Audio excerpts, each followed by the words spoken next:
All right, another video for his Word Unveiled. Thank you so much for joining me.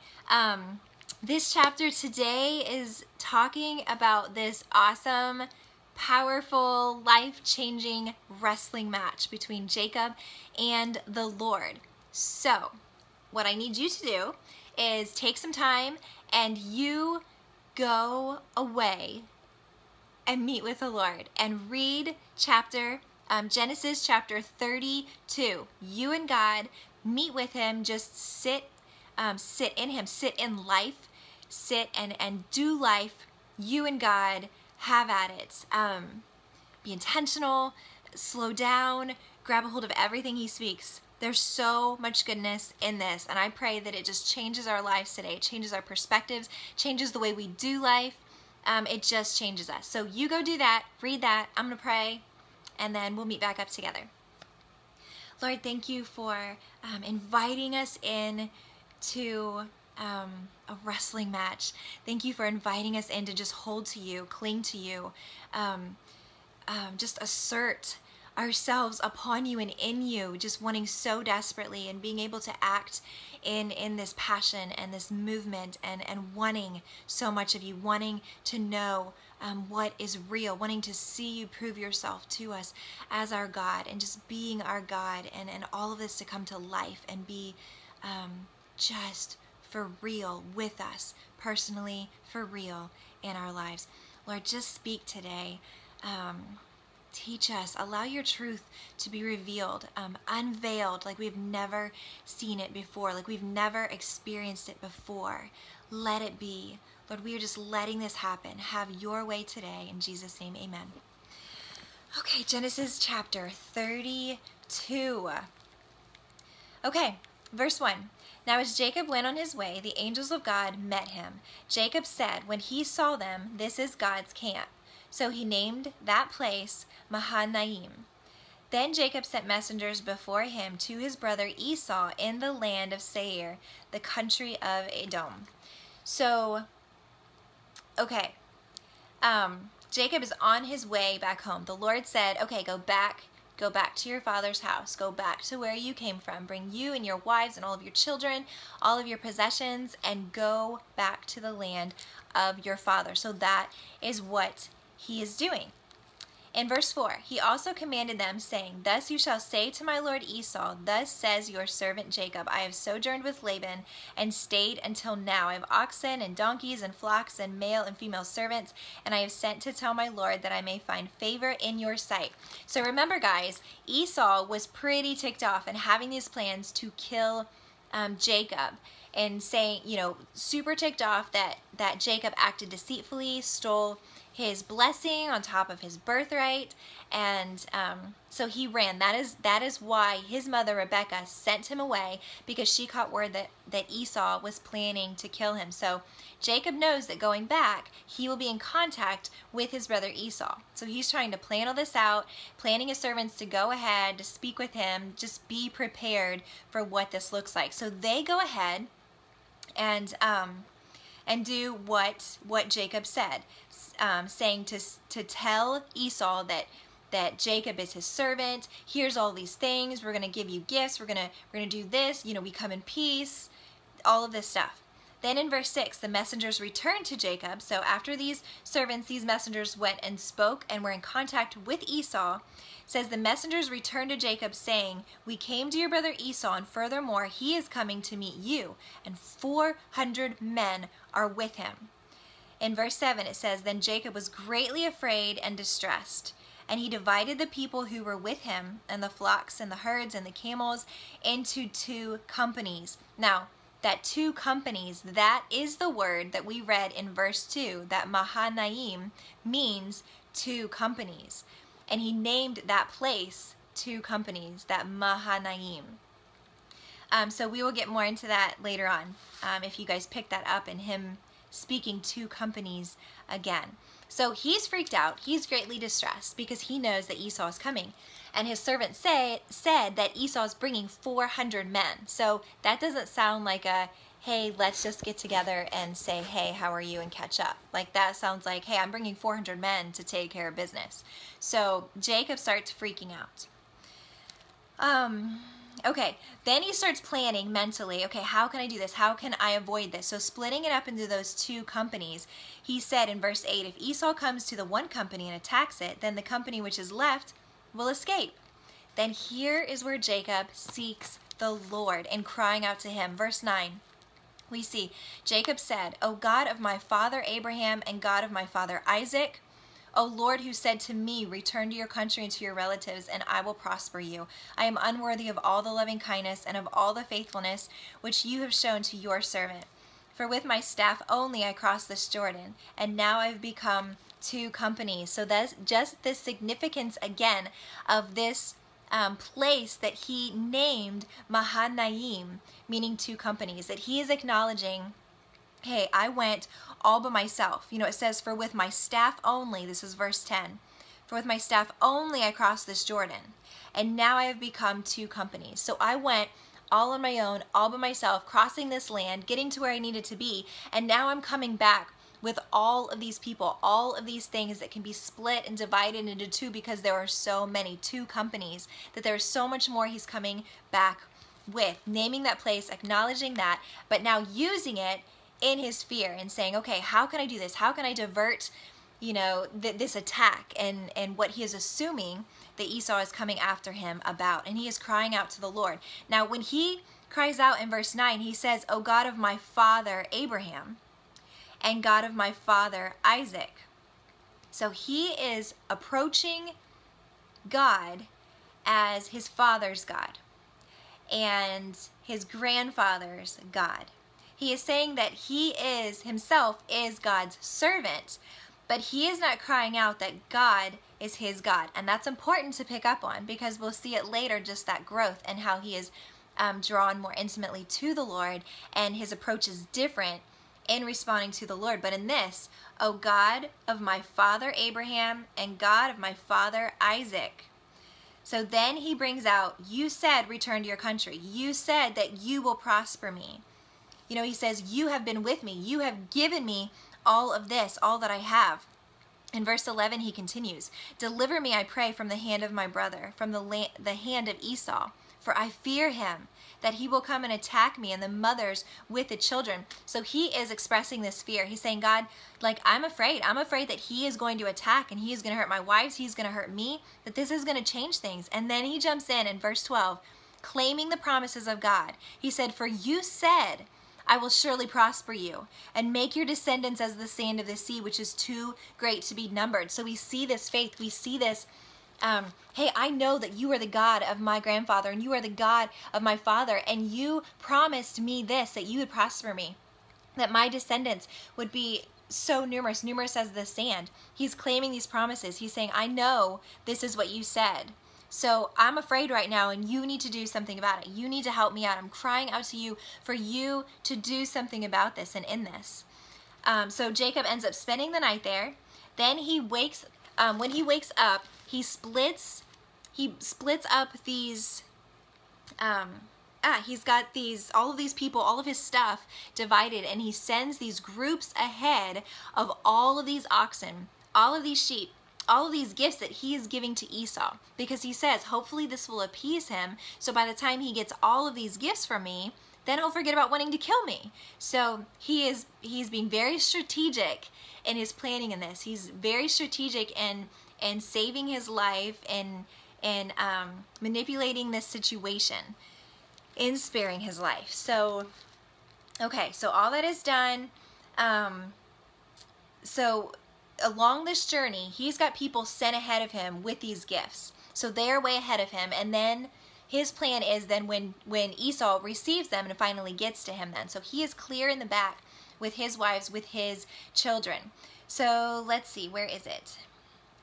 They spent the night at a camp while they're journeying, so they just talk about this journey.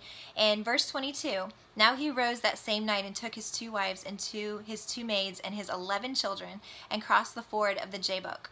He took them and sent them across the stream, and he sent across whatever he had. So sending them across, sending them on their way, and he stays behind. And verse 24, then Jacob was left alone. And here it is. And a man wrestled with him until daybreak. When he saw that he had not prevailed against him, he touched the socket of his thigh. So the socket of Jacob's thigh was dislocated while he wrestled with him. So here's this man, here's Jacob. They are wrestling. They are totally in this wrestling match. And this other guy is seeing that Jacob is not letting up. Jacob is not giving up. He's not throwing the towel in.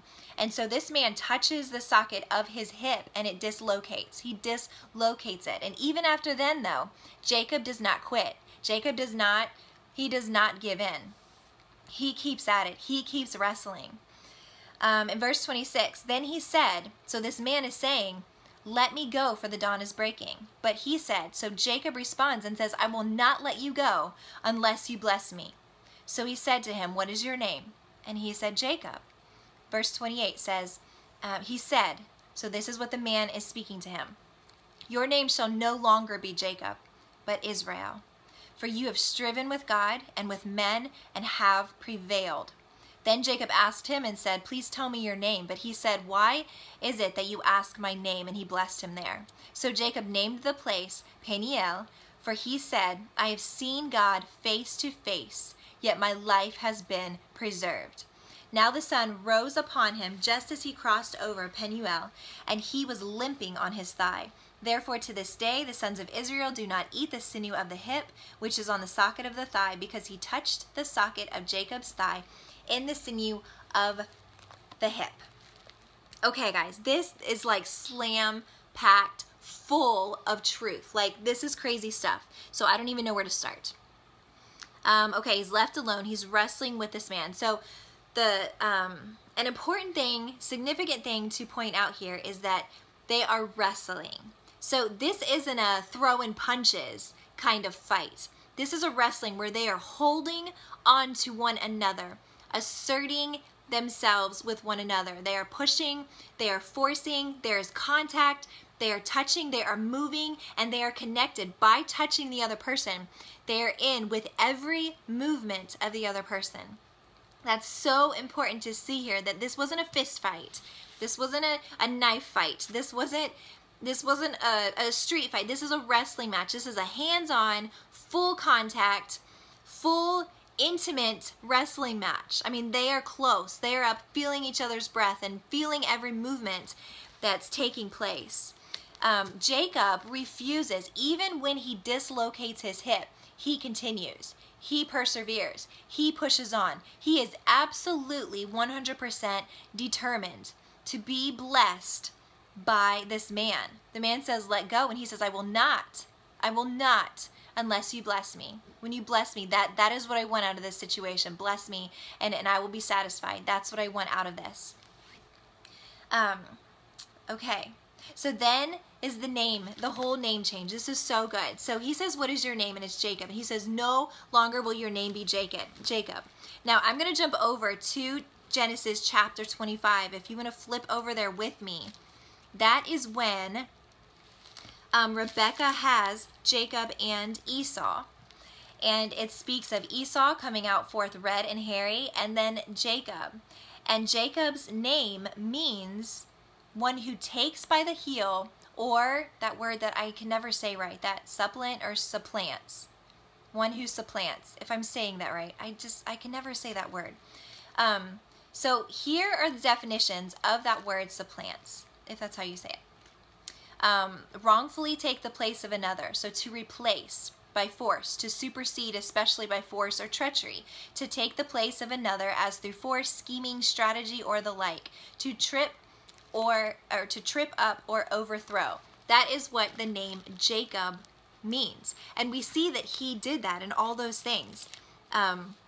You know, through this scheming and through all this strategy and tripping up and deceiving and manipulating, and that's how he got the birthright. That's how he got the blessing that is in his name. And the Lord says, your name will no longer be this. This isn't going to be about force or manipulation or scheming your way into position, but I'm going to change your name to Israel. And that means one who wrestles with God, or one who struggles and strives with God.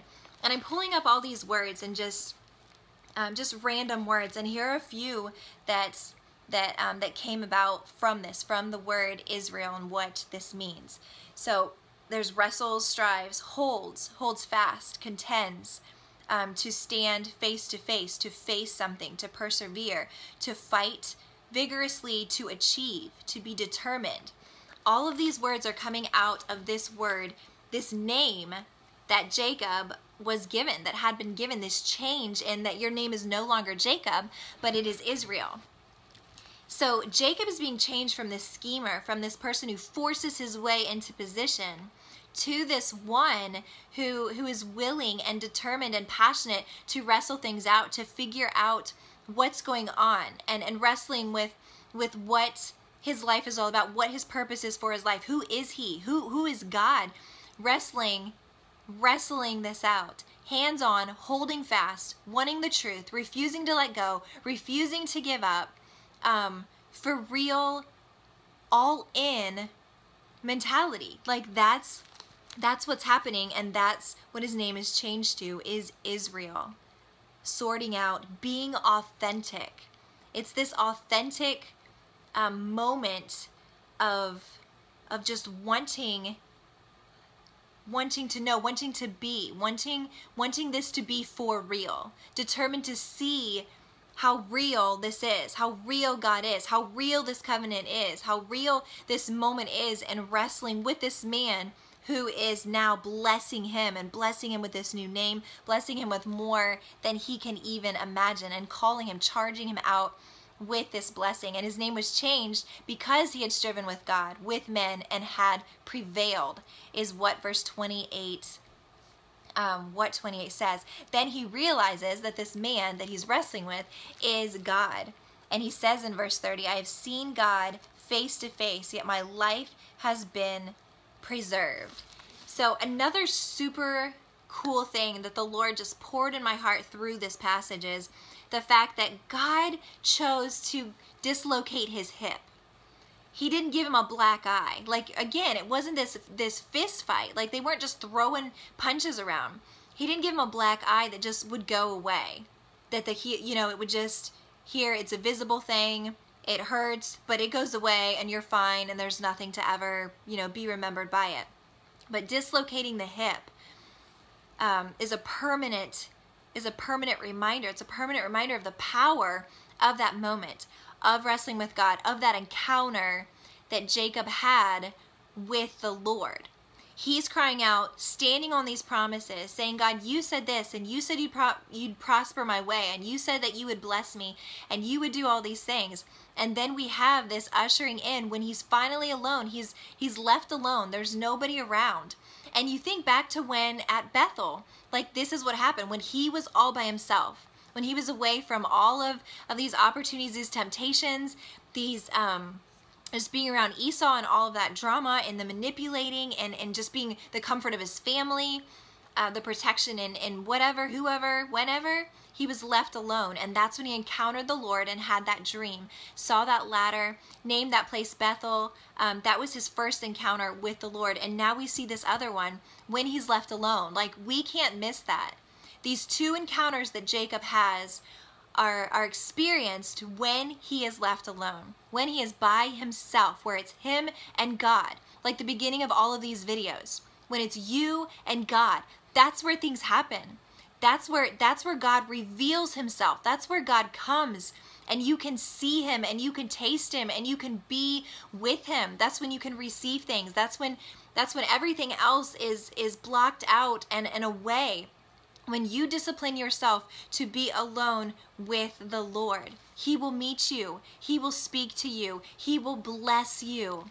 We have to be determined, though, and we have to be willing to hold on tight and to say, I may not understand this, God, but I believe that you can bless me, and I believe you're doing something, and I may not get it, I may not get it all right, but you need to help me grow, and you need to give me strength, because I can't do this without you. And just being in that connection and allowing that intimacy to happen, allowing that encounter to happen, pursuing him and being willing to see him and to hear him.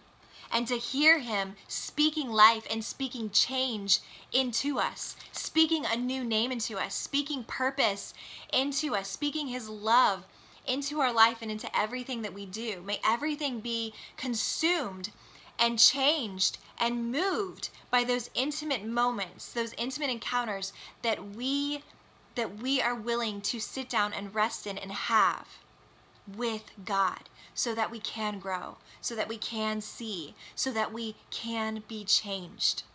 That is where it's at. That is where it's at. And it said, from then on, he walked around with a limp, a constant reminder that he met with God, that this is for real, that the best is even yet to come, because God is all over it. He was all over it then, and he will remain faithful until the very end. It's good. That's super good. Okay, well, that's all I got.